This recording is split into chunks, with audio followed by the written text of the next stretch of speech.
हाय मैत्रिणींनो, मी आहे ज्योती रेसिपीमध्ये आपलं स्वागत आहे। आपण आज बनवणार आहोत शेपूची भाजी। शेपूची भाजी बनवण्यासाठी मी घेतली आहे इथे ही शेपू। बघा कशी छान मस्त अशी ताजी ताजी आणि हिरवीगार शेपू आहे।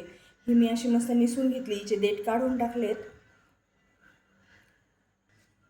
आता ही शेपूची भाजी आपण मस्त बारीक कापून घेऊ। ही बघा मी शेपूची भाजी अशी मस्त बारीक कापून घेऊ राहिले।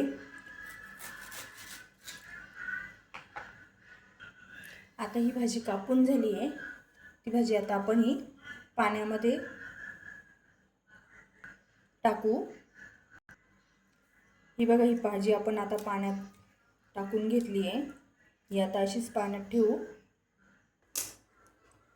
आता आपण शेंगदाणे भाजायला घेऊ।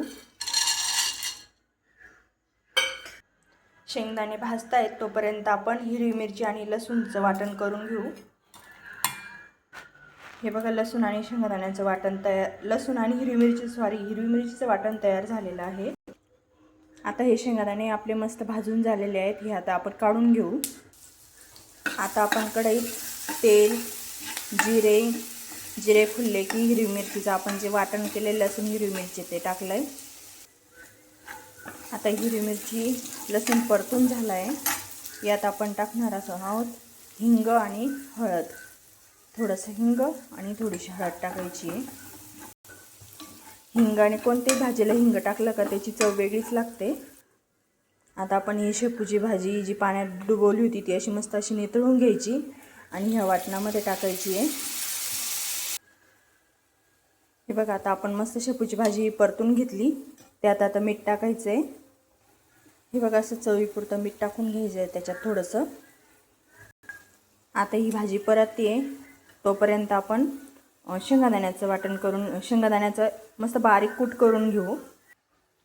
हा बघा कसा शेंगदाण्याचा मस्त बारीक दाणेदार कूट तयार झाला आहे। आता हा कूट आपल्याला भाजी शिजल्याच्या नंतर त्यात टाकायचा आहे। आता ही भाजी शिजते त्यात थोडंसं आपण पाणी घालून घेऊया।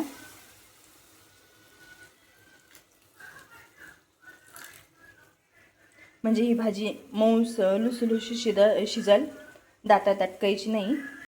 शेपूची भाजी जर चांगली शिजली नाही ना तर ती दातात अटकते। आता बघा ही भाजी कशी लसलशीत शिजली आहे। या भाजीला शिजायला 10 मिनिटं पुरेसे होतात। आता यात आपण टाकणार आहोत शेंगदाण्याचा कूट।